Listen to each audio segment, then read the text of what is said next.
मुख्यमंत्री डॉक्टर मोहन यादव की अध्यक्षता में हुई कैबिनेट बैठक में कई अहम फैसले लिए गए। सबसे बड़ा बदलाव नगरीय निकाय चुनाव से जुड़ा है, जिसके तहत अब नगर पालिका और नगर परिषदों के अध्यक्ष का चुनाव प्रत्यक्ष प्रणाली से होगा।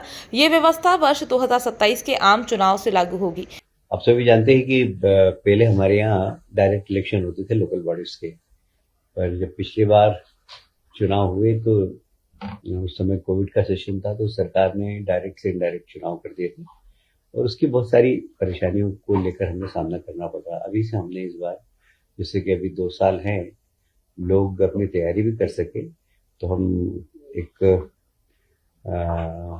बिल ला रहे हैं, यहाँ पर अध्यादेश ला रहे हैं अभी, कि अगला चुनाव जब भी होगा, जब डायरेक्ट इलेक्शन, और डायरेक्ट इलेक्शन होंगे तो उसमें अध्यक्ष को यदि अविश्वास लाना हो तो वो सारी प्रक्रिया जो डायरेक्ट इलेक्शन की थी वो पूरी की पूरी लागू हो गई, जिसमें 3/4 पार्षदों को लिख कर देना, फिर खाली कुर्सी, भरी कुर्सी का चुनाव और फिर जनता के द्वारा उसको हटाने की प्रक्रिया, ये सब प्रक्रिया होगी। इसलिए अभी से यह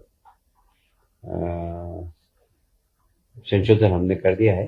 बैठक में वाहनों की स्क्रैप नीति पर भी बड़ा निर्णय लिया गया है, जिसके तहत पुरानी गाड़ियां स्क्रैप करने पर नई गाड़ी खरीदने में 50% मोटर रियायत की छूट मिलेगी। आप सभी जानते हैं BS1 BS2 2000 में लागू हुआ था।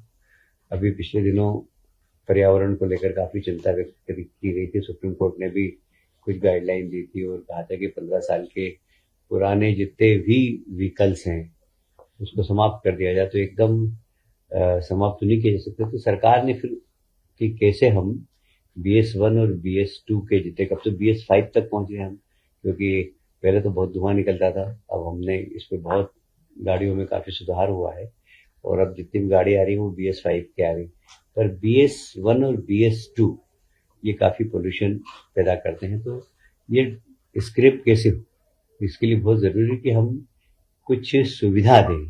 तो स्क्रैप करने वाली संस्था को भी अब इंडस्ट्री का लाभ दे रहे हैं। तो एक इंडस्ट्री है स्क्रैप करना, और इंडस्ट्री में जो सुविधा दे रहे हैं उसको भी मिलेगी। Point number 1। पॉइंट नंबर 2, जो व्यक्ति स्क्रैप करेगा वो जब नई गाड़ी, उसको सर्टिफिकेशन मिलेगा, जो नई गाड़ी खरीदेगा तो उसको मोटर करयान पर 50% की छूट मिलेगी। जो भी व्यक्ति उस कार को, अपनी पुरानी गाड़ी को स्क्रैप करेगा तो उसको 50% मोटर करयान की छूट मिलेगी। तो इसलिए एक पर्यावरण की दिशा में सरकार का एक बहुत महत्वपूर्ण निर्णय है और इसमें भारत सरकार भी ये चाहती है। भारत सरकार हमको हमारी मदद भी करेगी इसमें। भारत सरकार ने कहा है कि आप जितना भी इसमें सब्सिडी देंगे, हम भी उसमें कुछ हिस्सेदारी करेंगे।